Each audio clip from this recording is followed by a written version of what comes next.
So the big story, really, at least economically, surrounding this president on this day are the tariffs.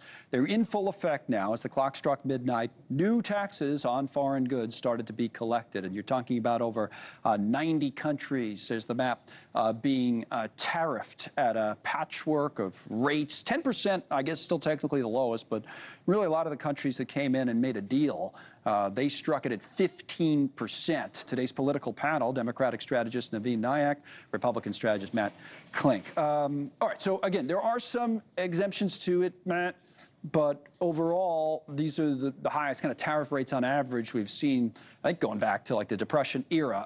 What do you make of it? Is it going to work economically? What do you think of it, how it's working so far? You know what, Connell, the impact so far has been largely minimal, other than the U.S. has gathered in a whole heck of a lot more money than we have in the past. And I think that anyone who says that the sky is falling because these tariffs are going to go into effect, all they're doing is guessing and fear-mongering, and these are largely the same people who said that the Trump economy would result in a global depression and people lose the stock market declining, which is, you know, it's pretty healthy right now. I don't think people's stocks are declining by and large. So again, we don't know the ultimate effect, but I think Trump is sending the message that America is open for business and we're also not going to be taken advantage of. I totally understand that argument, especially after what we saw in April and what we see now in the stock market, which is what Matt is talking about. The other side of it, obviously, Navin, is we don't know what the future will hold. And it's kind of interesting on all of this because this goes back to the first Trump administration, but the rates were not nearly as high. That I interviewed a lot of economists and others back then, said, oh, this is going to be a disaster, what he's doing. Trade war with China. Then, you know, it didn't really turn out to be a disaster. So to Matt's point, is it a repeat of that, or is kind of the worst ahead of us? How do you see it? Well, I mean, the first thing I'd say is this is doing nothing to actually solve the problem the American people are really screaming for help with, which is costs, right? The reason the average American family is struggling right now is because they can't afford the life they want. And Donald Trump and his economic policies around tariffs is making that markedly worse. Now, the only reason that we haven't felt it maybe as poorly as we thought is people sort of priced in Trump's madness, right? You had a lot of companies kind of banking on him chickening out or taking a ton of inventory in the first half this year, recognizing that tariffs might come. But now we actually have some data. If you look at the last 3 months, we had a really anemic economy. From the perspective of jobs, we're now seeing inflation continue to stay higher than where the Feds and where I think most Americans want it. So I have a hard time understanding how Trump or Republicans are saying this is actually anything the American people want. Let me go back to your point on cost. I actually do think that's an interesting one to get Matt's take on as well, because I was watching the interview on TV before I came into work this morning with the Treasury Secretary, Scott Bessent, and they were talking about all this. And then he said the following. Here's the Treasury Secretary. The trade deals are largely done, and now we can really hone in on the affordability. At Treasury, we're going to be looking at what we can do for housing, for student loans, for overall, because there is an affordability crisis. Okay, Matt, so he does realize not just inflation, but just the broader word of affordability. Big story here locally in New York, of course, in the mayor's race. But that's what they say is next. What should we expect there, Matt? Well, a couple things. The alleged affordability crisis didn't just happen overnight. So welcome to the party, Democrats. It's nice that you finally recognize it. It's ultimately what cost Kamala Harris the election. But look, gas prices are down. Food prices are stable. I disagree with what my colleague on the other side of the aisle said here, that, you know, inflation came in lower than projected. The economic or the job numbers were certainly lower than expected, but the big, beautiful bill just passed, and that's going to be an injection into the economy that's going to get everything moving forward. So, you know, look, contrast this to Joe Biden, where you had massive gas price increases, inflation over the top.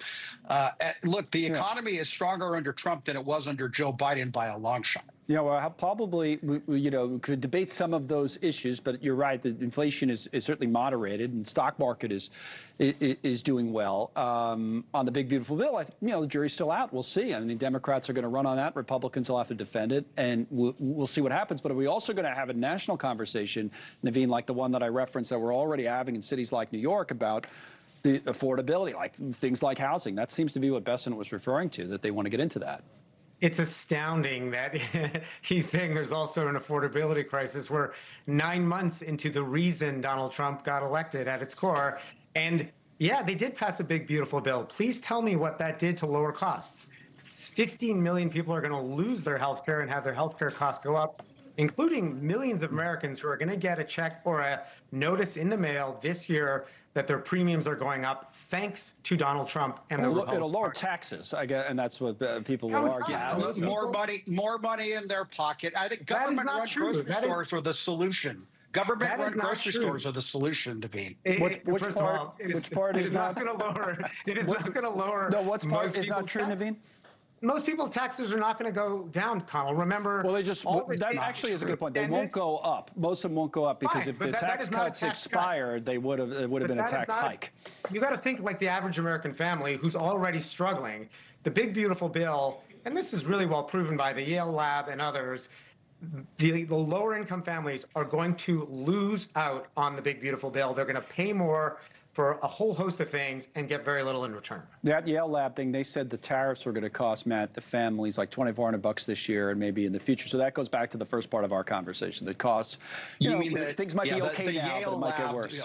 You're going to say it's all Democrats, right? That's what Bessent said when he was asked about it. No, I mean, look, the Yale Lab, these are the same economists that predicted doom and gloom under Donald Trump. I mean, let's go with the liberal status quo and quote them as fact for a world that they no longer reflect the reality of. And that's what my colleague Naveen is quoting here. So he can quote doom and gloom. The Americans are better under Donald Trump than they were under Kamala Harris. And 9 months is not even a quarter of the way through his administration yet. The big, beautiful bill is literally a month into passage. All right, you both made your points, certainly on both sides of that. Let me get an issue or two in outside of that. This redistricting thing, talked about it 6 ways to Sunday, about how it's spreading and now advances in Indiana, and we had Texas. There's an interesting piece from our friend Amy Parnes at The Hill on Florida. She says Ron DeSantis is inching closer to joining the redistricting fight. So, Naveen, you first. DeSantis last week inching closer to repeating an earlier fight, expressing support for a recent Florida Supreme Court decision that upheld his map after the 2020 census. On how far, Naveen, this is all going, state by state, tit for tat, back and forth. How does it end? I mean, this is obviously incredibly discouraging. And you just have to remember that I think if you go back to 2016, one of the sort of superpowers of Donald Trump was that he ran against politics as usual and against the corruption of our politics. And what is amazing now is that he is willing to go to any lengths to maintain his own power. The reason he is doing this is so that Republicans maintain power. And in order to do that, he is taking that power away from the American people. It's really stunning rebuke of why Donald Trump ran, what MAGA was supposed to be about.